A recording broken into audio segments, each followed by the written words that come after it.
उपस्थित है। यह दैवयोग है, ईश्वर की कृपा है कि जब मैं कहीं भी कथा कहने के लिए की कृपा से बैठता हूँ, मंडल में वे सभी दिखलाई पड़ने लगते हैं, छोटे छोटे चमकदार तैरते हुए। और इसको हमेशा याद रखना चाहिए कि हम सभी के पुरखा है। वो कुछ जीवन मुक्त हो गए हैं, धन्यवाद है, कुछ अतृप्त हैं, प्रतीक्षा कर रहे हैं कि कोई लायक पैदा हो जाए जो हमें भी तृप्त कर दे।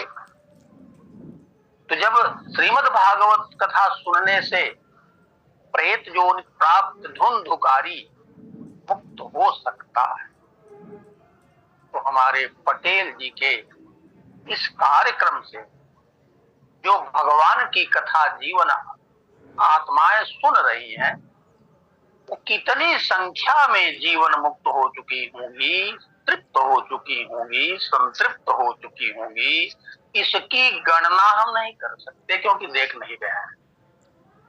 अतः यह बहुत बड़ा पुण्य हो रहा है।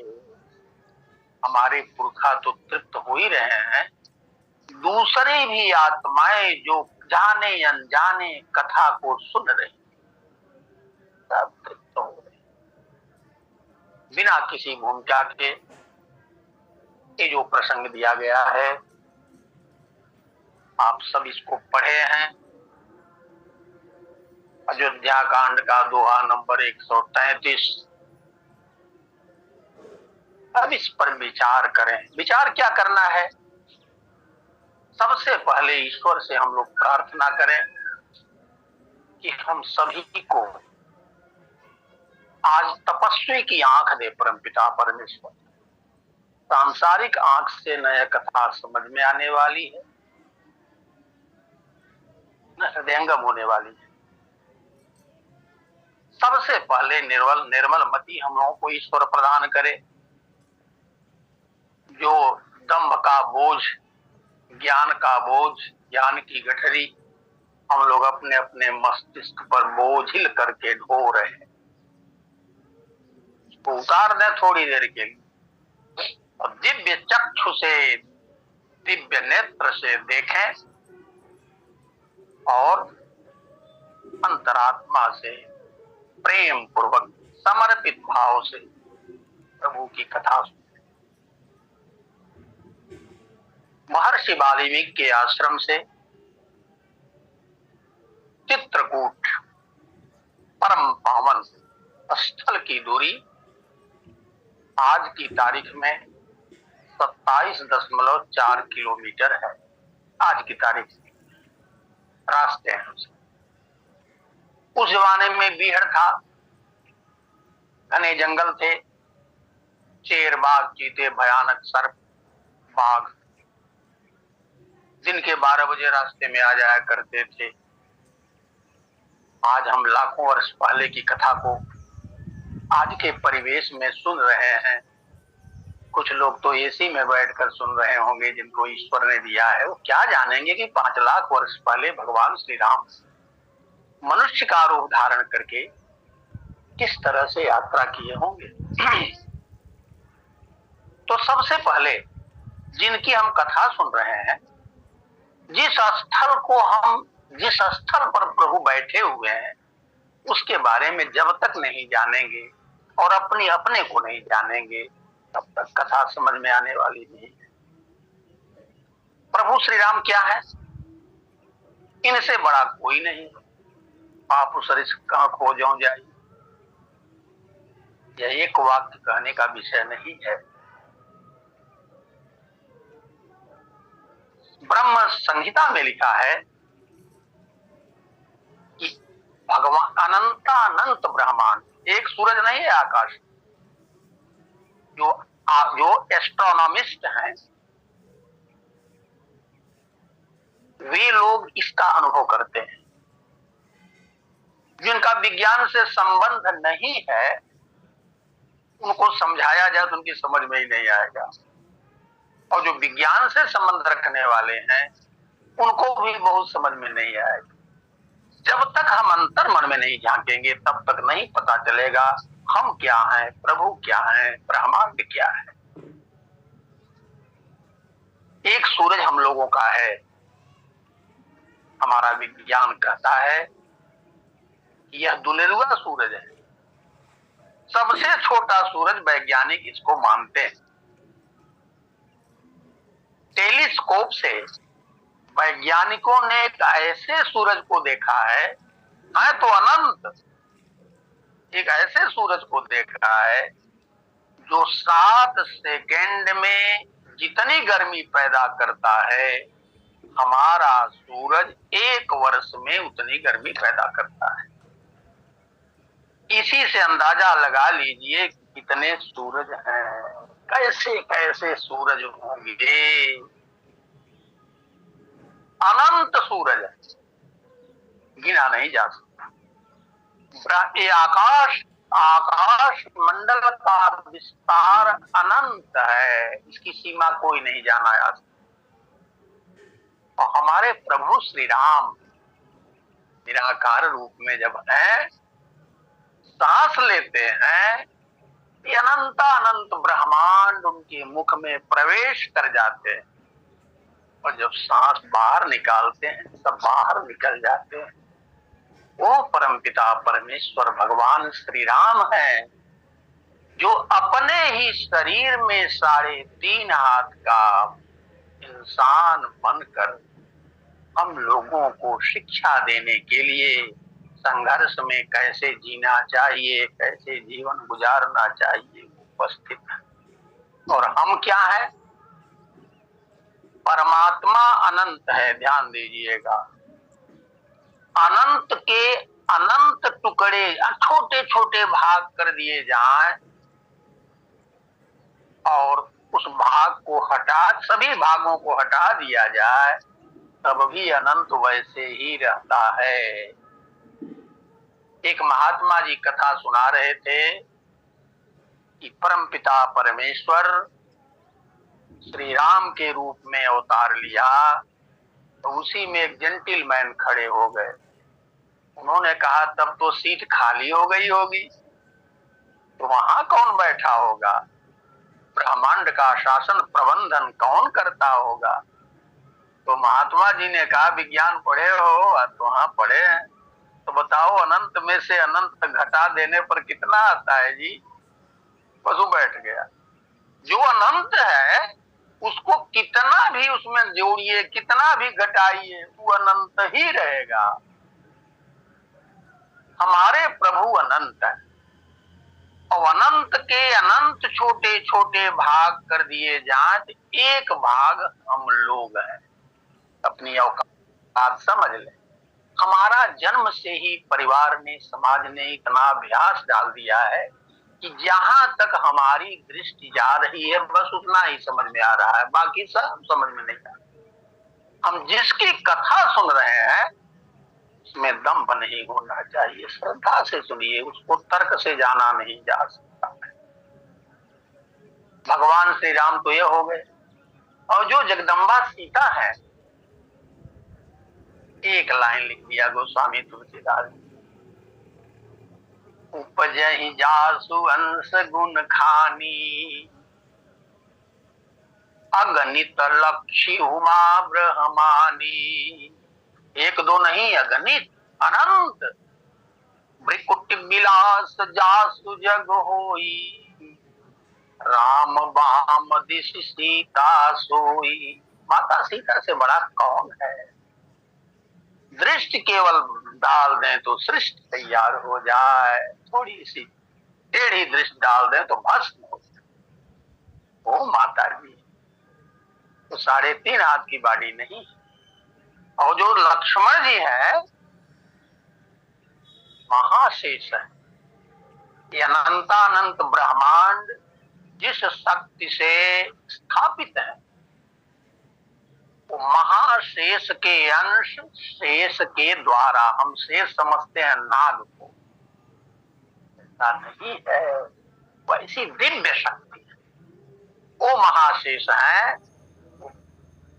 भगवान लक्ष्मण बन करके आए और वहां से जब चलने लगा, अच्छा चित्रकूट क्या है? शिकारी जाता है जंगल में शिकार खोजने, और शिकार को देखता है तो निशाना मारता है। कभी कभी निशाना चूक जाता है, लेकिन वह शिकारी, कहा जाए कि हमारे अंतर मन के मल को तुम बाढ़ चलाकर नष्ट कर दो, तो कहेगा मैं खुद गंदा हूं तो कैसे नष्ट कर सकता हूं। मैं शरीर को नष्ट कर सकता हूं, जीवन ले सकता हूं, लेकिन मैं अंतर मन के मल को दूर नहीं कर सकता। चित्रकूट ऐसा स्थल है, अचल अहेरी है, जो कोई भी उसके पास जाता है, वहां दो माताएं हैं, दो नदियां हैं, भी आपको बताएंगे। उसके घाट पर बैठ जाने से पूजा करने का मन करने लगता है, और जन्म जन्मांतर के कलुष धुल जाते हैं। चित्रकूट है। और महर्षि वाल्मीकि क्या है? उनको साधारण तपस्वी मत समझिएगा। उस जमाने में धरती पर जितने विज्ञान के यंत्र थे, आयुध थे, धनुष बाण थे, महर्षि वाल्मीकि के पास जो टेक्नोलॉजी थी वह किसी के पास नहीं थी। और महर्षि वाल्मीकि जी, ये तपस्वी लोग जो जंगल में खाली तू पूजा नहीं करते थे, रिसर्च करते जन कल्याण के। तो भगवान श्री राम जब महर्षि वाल्मीकि जी के आश्रम से चलने लगे, तो महर्षि वाल्मीकि ने बड़ी अच्छी बात कही, श्री राम जिस तरह से हमें निहाल कर दिए, उसी तरह से स्थान पूछ रहे हो ना, तो यहाँ से 27.4 किलोमीटर की दूरी पर चित्रकूट है। उस जमाने में मील था, कोस था, किलोमीटर मीटर तो अंतरराष्ट्रीय पैमाना है। तो आज की तारीख में बच्चों को समझाया जाए, वो कहा जाने की पुरानी बात क्या है। वहां जाओ, वहां की स्थिति यह है श्री राम कि वहां जो महात्मा रहते हैं, आतताइयों के भय से उस स्थान पर पूजा पाठ नहीं कर पाते। महर्षि अत्रि का आश्रम है, और उनको जब पूजा पाठ करना होता है तो अत्रि जी के आश्रम में करते हैं, अथवा पहाड़ ऋषि अथवा अगस्त ऋषि के आश्रम में जाकर के यज्ञ पूजा पाठ करते हैं। क्योंकि राक्षस राज रावण इन लोगों की तपस्या से बहुत डरता है, इनके पास नहीं जाता है, इसलिए ये लोग बहुत परेशान हैं। श्री राम आप तीनों सरकार जाइए और उनकी तपस्या का फल उनको दीजिए। तपस्या है जो हमारे पटेल जी व्यवस्था किए हुए हैं, तपस्या है। यह उसी तरह से है जैसे माँ अपने बच्चे को पालने में सुलाकर घर का काम काज करती है। लोग समझते हैं कि घर का काम कर रही है, लेकिन उसका मन अपने बच्चे में लगा रहता है। जरा सा भी बच्चा रोता है तो पहुंच जाती है। ये छोटी व्यवस्था नहीं है।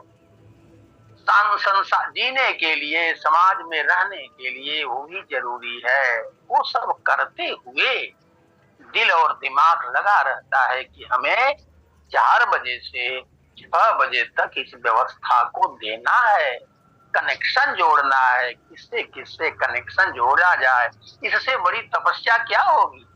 तपस्या केवल भूख प्यास खाना पीना छोड़ करके प्रदर्शन नहीं है, शरीर को कष्ट देना नहीं है, यही तपस्या है। भगवान श्री राम का जब वनवास हुआ, सब लोग भूल गए हैं, याद दिला दे रहा। तापस वेश विशेष उदासी, 14 बरिस राम वनवास। इसका अर्थ है कि उदासी जो वनवासी है वो सांसारिकता से कोसों दूर है। दूसरी बात उसको प्रतिदिन 3 बार स्नान करना है। महर्षि वाल्मीकि रामायण में आज के सक्षम युग में सारी व्यवस्था हमारे पास, बटन दबा दीजिए पानी आने लगेगा, लेकिन 24 घंटे में 1 बार स्नान हम करते हैं। बहुत भीषण गर्मी रहे तो 2 बार स्नान करते हैं, 3 बार इक्का दुक्का लोग स्नान करते हैं। हमारे प्रभु श्री राम के पास, लक्ष्मण जी के पास, माता जी के पास इतने वस्त्र नहीं है कि वो 3 बार स्नान करके कपड़ा सुखा करके नहाए। लेकिन इतनी कठिन यात्रा है भक्तजनों कि रोज 3 बार स्नान करना है, सुबह दोपहर शाम संध्या वंदन करना है। और ऐसा नहीं है कि पानी कहाँ रहे मिलेगा कहाँ नहीं मिलेगा।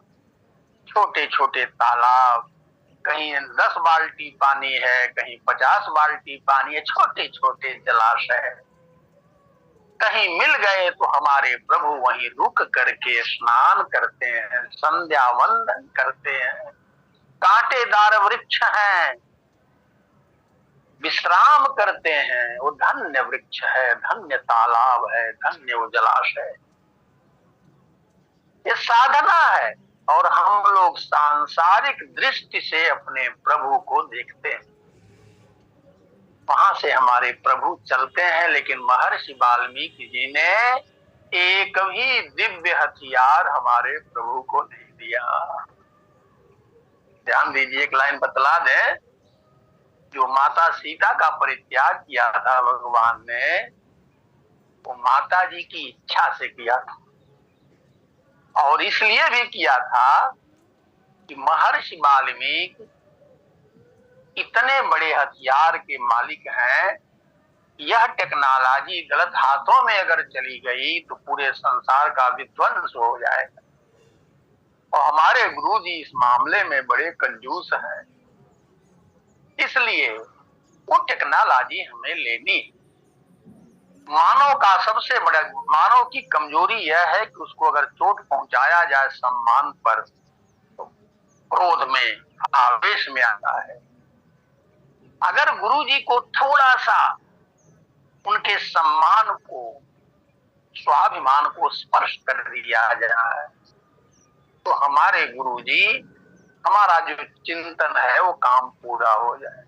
तो माता सीता का परित्याग किए हैं महर्षि, समय हमारे पास कम है, समय सीमा है, ले गए हैं, सारा दिव्य हथियार दे दिए हैं बच्चों को, लव कुश को। और उसका टेस्ट करने के लिए भगवान श्री राम ने बारी बारी से सैनिकों को भेजा है और उसमें सब परास्त हो गए। वो टेक्नोलॉजी, धरती के सबसे बड़े वैज्ञानिक महर्षि वाल्मीकि थे। भगवान श्री राम को विदा करते हैं, माता सीता को, लक्ष्मण को चलते। कह देना बड़ा आसान है, माता जी का पालन पोषण ऐसे वातावरण में हुआ है, माता कौशल्या तो जमीन पर पैर नहीं रखने दिया। आज की सासुओं को यह कथा सुननी चाहिए। अगर कहीं विकृति आई है तो उसको सुधारने की जरूरत है। हमारी बहू हमारे परिवार का, समाज का, देश का, विश्व का भविष्य है। उसको हम ठीक से रखेंगे तो उसी के गर्भ में पैदा पलने वाली संतान हमारी जागीर का मालिक बनेगी। चाहे हम उसको जान कर दें, अनजान में दें, चाहे वह ले ले, लेना उसी को। इतनी कीमती धरोहर बहू हमारी है, उसका खूब सम्मान के साथ, इज्जत के साथ, बेहतरी के साथ पालने पोषने की जरूरत है। ऐसी माता जी है। जब वहां पहुंचते हैं भगवान श्री राम ने, हाँ वहां आपको बतला दें, वहां 2 माताएं हैं, नदियां। एक नदी मंदाकिनी जी, चित्रकूट जाएंगे तो उनकी यात्रा दक्षिण से उत्तर की ओर है, ऐसा रामचरितमानस में। और एक पयस्विनी नदी जो माता अनुसुईया और अत्रि जी की तपस्या का फल है, तपस्या से उनको लाया गया है, वो पहाड़ से कामदगिरि से आई, और दोनों का जो संगम है, जहां संधि है, जैसे प्रयागराज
संत महात्माओं, किसी भी संत महात्मा ने यह नहीं कहा कि श्री राम हम लोग क्या तुम्हारी व्यवस्था करें या सेवा करें। यह सोच बिरले लोगों के अंदर आती। जब वो लोग भी चले गए, तब ध्यान से सुनिए, वहां के रहने वाले समाज से कटे हुए आदिवासी समाज, किरात, मूंग वगैरह वगैरह, कोल किरात, आज की घटना नहीं, लाखों वर्ष पहले कैसा रहा होगा माहौल बताइए, समाज से कटे हुए। लेकिन फिर भी वो लोरी सुन सुन करके भगवान के बारे में जानते हैं। माताएं पढ़ी लिखी नहीं है, बच्चे को सुला रही हैं, व्यवस्था है नहीं, गर्मी है, जाड़ा है, बरसात है, बच्चा रो रहा है, उसको लोरी सुना सुना कर सुलाती हैं। हम लोग भी छोटे थे, हम अपनी बात कर रहे हैं, हमारी बड़ी बहन थी, हमारी थी, वो लोरी सुनाती थी और दादा।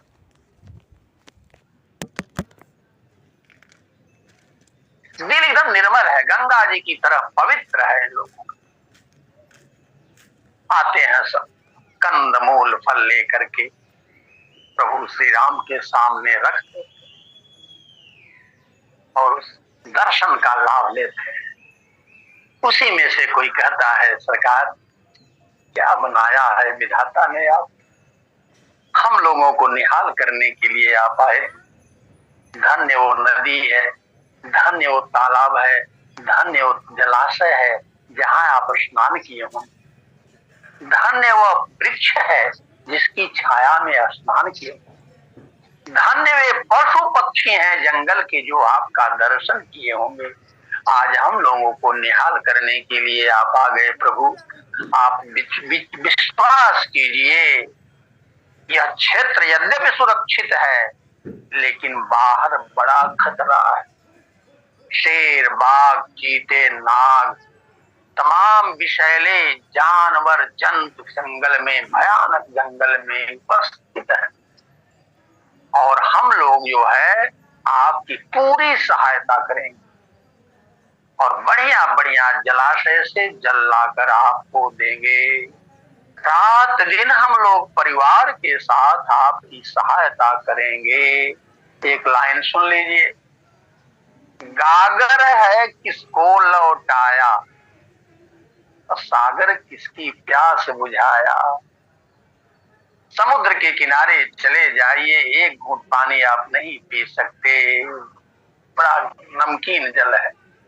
अब गागर में जो जल रखा हुआ है, छोटा सा लोटा रखा हुआ है, आपको जल देगा, आपकी प्यास बुझाए। जिसको हम गरीब कहते हैं, जिसको हम उपेक्षित करते हैं, हमारा भारत देश वही बसता है। महात्मा गांधी कहा करते थे, बड़े क्रांतिकारी थे, कहते थे हमारा भारत देहातों में बसता है, उन जंगलों में बसता है जो समाज से कट गए। हमारा असली भारत वही है और सचमुच असली भारत का दर्शन वही होता है। भगवान श्री राम के नेत्र छलक पड़े वहां और भगवान ने एक बड़ी अच्छी बात कहा कि आप ही लोग न हमारे माता, वेद वचन मुनि मन यगम ते प्रभु करुणा है, वचन किरातन के सुने जितु बालक बन। जैसे शेष महेश गणेश दिनेश सुरेश जाहि निरंतर ध्यावे, जाहि अनादि अनंत अखंड अछेद अभेद सुवेद बताओ। नारद से सुख व्यास रटे, पचिहारे तऊ पुनि पार न पावे, ताहि यही रखी छो हरिया छछिया बरी छा छप नाच नचा। प्रबल प्रेम के पाले पढ़कर प्रभु को नियम बदलते देखा, अपनी शान टले टल जाए पर भक्त की शान न टलते। भगवान कह रहे हैं कि आप ही लोग न हमारे माता पिता हैं, हमारा दूसरा यहाँ कौन है। वहीं पर गोस्वामी तुलसीदास जी ने टिप्पणी किया है, पूरे रामचरितमानस में उसी जगह है, केवल लगा हुआ है, ध्यान रखिएगा, केवल हटा करके नहीं, केवल राम ही केवल प्रेम पियारा और जान ले हु जो जान निहारा। और प्रेम, जिस प्रेम को हम लोग इस्तेमाल कर रहे हैं वो प्रेम नहीं, हो तो वासना है। जो प्रेम नगर में आए, भाव नगर से ऊपर क्या प्रेम नगर होता है। भाव नगर में समर्पण होता है, उसमें दूरी रहती है भक्त और भगवान के बीच। और जब प्रेम नगर में जीव पहुंच जाता है तो सारे नियम के बंधन टूट जाते हैं, कानून टूट जाते हैं, वहां विसर्जन होता है, सब कुछ तेरा है, मेरा कुछ नहीं। हम लोग मुख से कहते हैं सब कुछ तेरा है, लेकिन व्यवहार में वो नहीं उतर पा रहा है। भगवान की कथा सुने तो हमारे आचरण में उतरे। वहीं लिखे हैं कि राम ही केवल प्रेम पियारा और जान ले हु जो जान निहारा। यहाँ पर भगवान के सौंदर्य, माता सीता के सौंदर्य और लक्ष्मण जी के सौंदर्य की तुलना इसी जो 133 दोहा है इसमें लिखा हुआ है।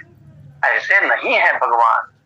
हम अपने आराध्य को जितनी ही ऊंचाई पर रखेंगे ना उतना ही लाभ हमको मिलेगा।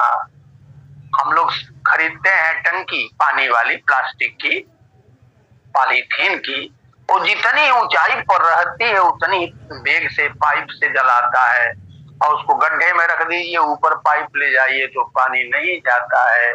ठीक इसी तरह से अपने आराध्य को आप जितना ही ऊंचा रखेंगे उतना ही लाभ मिलेगा। अब देखिए रामचरितमानस में दिया है, ग्राम की बथुटियां कह रही हैं, कोटि मनो जल जाव निहारे और सुमुखी कहु को आही तुम्हारे।